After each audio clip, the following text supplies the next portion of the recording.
This week on Steam, a solo developer is somehow shipping a horror game simultaneously on 3 platforms. Someone has finally combined football management with deck building in a way that actually makes sense. And a game where you turn into furniture to avoid guards just cleared 100% demo rating. Here's what's dropping this week and why you should care.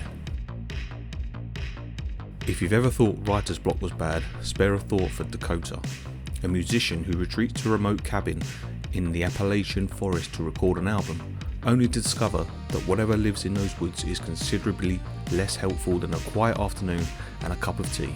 Project Songbird is a cinematic first-person psychological horror from solo developer Fire Games, whose previous titles, Summerland and We Never Left, were both critically praised.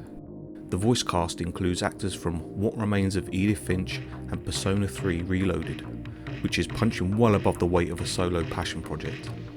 It releases simultaneously on PC, PlayStation 5 and Xbox this week, something most major studios struggle to pull off with entire teams behind them. At some point in the design meeting, someone at Sumo Digital looked at football management games, a genre already notorious for consuming entire weekends and destroying sleep schedules, and said, "What if we made you build a deck of cards?" The result is NUTMEG, a deck-building football manager set in the glorious, chaotic English football pyramid of the 1980s and 90s, where you drag a Division 4 side through a 20-year campaign of promotion, relegation, dodgy transfers, and increasingly aggressive card play. The tackles were hard, the mullets were longer, and if you've ever lost 3 hours trying to negotiate a wage budget in Football Manager, this game was made specifically for you. GRIDbeat asks a straightforward question. What if every single thing you did in a dungeon crawler, every step, every attack, every interaction, had to happen on the beat of music, and getting it wrong meant the system started shutting you down? You've broken into a corporate network called NOS.OS, and you're trying to escape before the rogue security protocols catch you, which sounds stressful enough without the added requirement of doing it rhythmically. Think Crypto the Necrodancer with a cyberpunk aesthetic and what sounds like a genuinely merciless timing system. If the idea of a dungeon crawler, where you also have to stay on beat, sounds like your idea of fun rather than a nightmare, Wednesday is your day. ROVA might be the most relaxing game on this list by a considerable margin.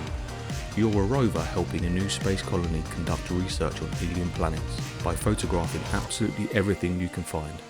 Every picture expands the research database, and you can actually save your photos to your real PC to use as desktop wallpapers, which is either a delightful feature or a very efficient way to fill your hard drive with pictures of fictional plants.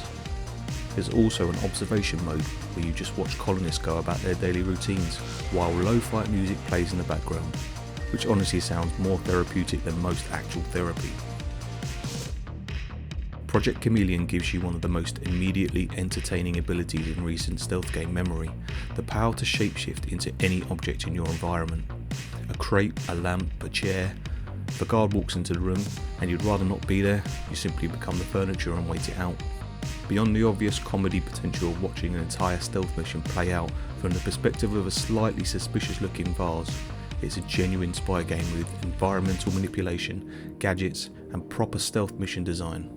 The premise is silly in the best possible way and the execution appears to match it.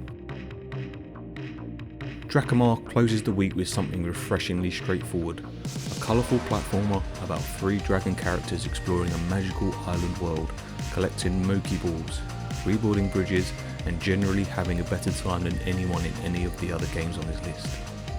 It wears its love of classic platformers openly and without apology, which is actually quite charming in a genre that sometimes feels the need to justify its own existence with a meta-narrative. The visual style is bright and distinctive in a way that increasingly stands out amongst the pixel art crowd.